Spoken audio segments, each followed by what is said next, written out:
think people realize that if you smoke cigarettes, it's probably bad for your health. I don't think they thought if you never walked and lived in a community that didn't encourage walking, that that was bad for your health also. And it's not always because you choose to eat too much.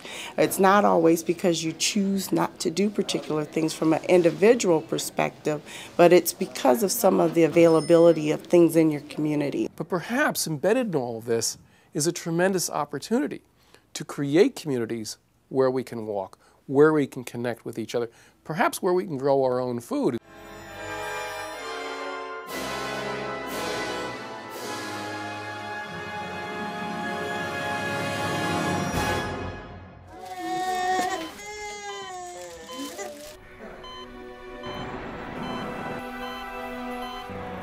More and more, public health experts are coming to the frightening conclusion that the places where we live are killing us. One of the first public health experts to discover this terrifying correlation was Dr. Richard Jackson, a medical doctor specializing in pediatrics. Over the past decade, much of Dr. Jackson's work has focused on how the built environment, including architecture and urban planning, affect our health. We've got to create pleasing places for people to be. And so good designers, good architects, good political leadership are really important to create communities that work for people. Designing Healthy Cities is a series of 1-hour, self-contained episodes. Individual episodes will explore such topics as vast ruined urban wastelands like Detroit, Michigan. It was largely industrial. This is one of the abandoned auto factories. This was the Fleetwood factory. My grandfather used to work here. A lot of vacant buildings, a lot of businesses that are boarded up, houses that are bombed out. And today, you see we are ground zero. We are the New Orleans without Katrina. Could this kind of devastation be a new frontier for brave, resourceful urban pioneers? The house I bought for $549 is really a chance for me to make art part of my life. When property loses economic value, it becomes open to all kinds of other possibilities and opportunities that property that has a high economic value can't sponsor. It allows all kinds of people to do all kinds of things that they can't do in a city that functions properly. It might look like a bad city, but one thing you cannot do is judge the book by its cover. Another episode questions whether traditional toxic environments, such as ports, have to be hazardous to the health of the people who live within these polluted zones. How many of you are taking medicine for asthma? All of you have asthma? Mm-hmm. We've got ships that burn this bunker fuel, which is a high sulfur fuel that generates very noxious diesel particulates. We've got diesel trains that come into the port and pick up the containers and ship them all around the state. We've got trucks that line up at the port that are burning diesel fuels, and they're sitting much of the time keeping their engines running. The load of soot that is in the air in West Oakland is 3 times that of the county background level.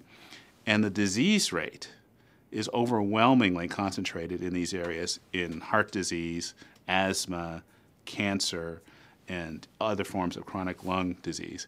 In fact, the cancer risk from the pollution coming out of the diesel pollution is 7 times higher than the rest of California. Asthma rates are 25% higher. Can new technology and compromise help transform commerce hubs like Oakland, California? Our goal is an emissions reduction of 85% by the year 2020.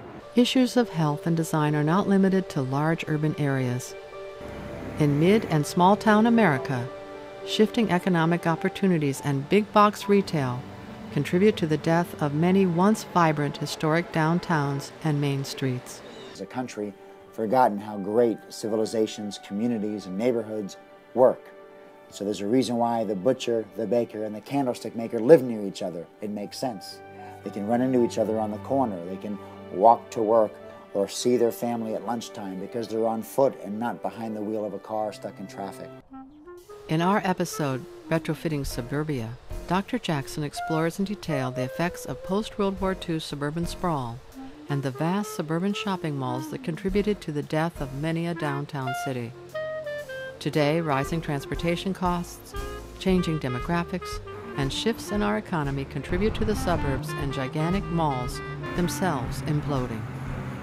can and should the suburbs and dead malls be repurposed into lively, sustainable communities?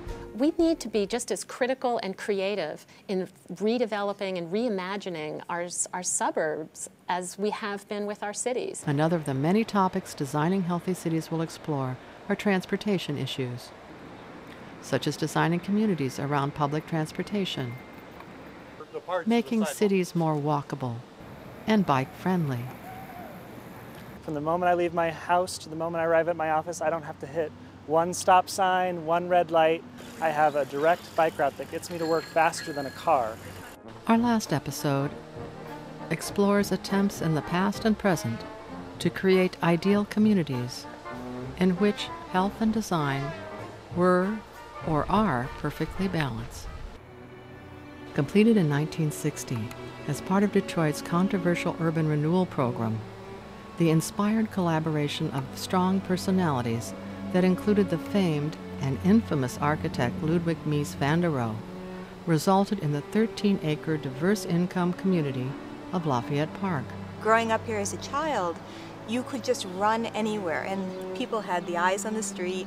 They could watch you wherever you were. Over 40 years later, Lafayette Park remains a brilliant green oasis of health and design in an otherwise broken city.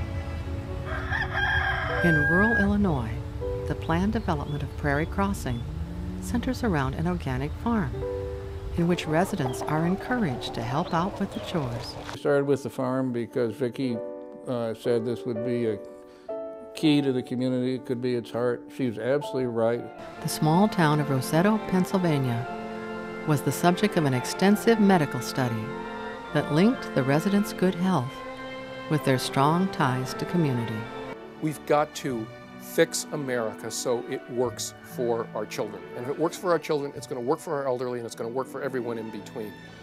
Together with Dr. Jackson, we hope to make his vision a reality through our epic series, Designing Healthy Cities.